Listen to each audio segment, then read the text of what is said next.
It's horrific to watch. Albuquerque Police Lieutenant Greg Brackle shooting one of his own. Oh, that was Jacob!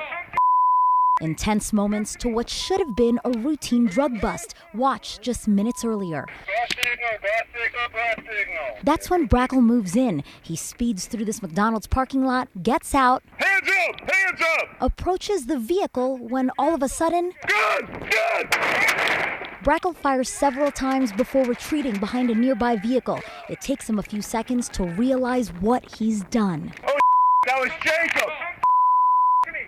Come to me! Are you okay? No. Come on out, dude! Come on! I'm sorry, man! I didn't know it was you! Come here! Come here, Jacob! Sorry, you've been shot! Brackle is in complete shock. You hear him crying as he pulls Jacob out of the car and tells him to hold on. Jacob, hang in there, man! You're good. Jacob! Jacob!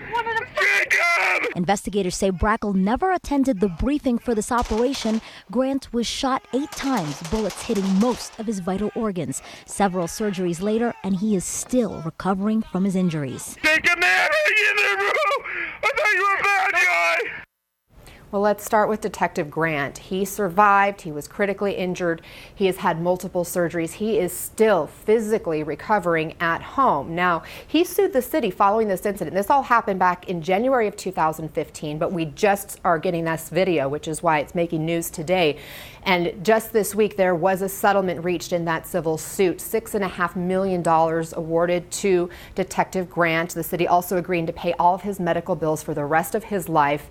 And he has been approved now to medically retire from the Albuquerque Police Department. As for Lieutenant Brackle, he too has retired. There was an investigation done by a citizen police oversight agency who had recommended that Lieutenant Brackle be fired, but by the time that recommendation came down, he had already retired. There is still a criminal open case here, though. The investigation just wrapped up and has been now handed over to the prosecutor's office, who will ultimately determine whether Lieutenant Brackle faces any criminal charges, Pamela, so we'll be watching.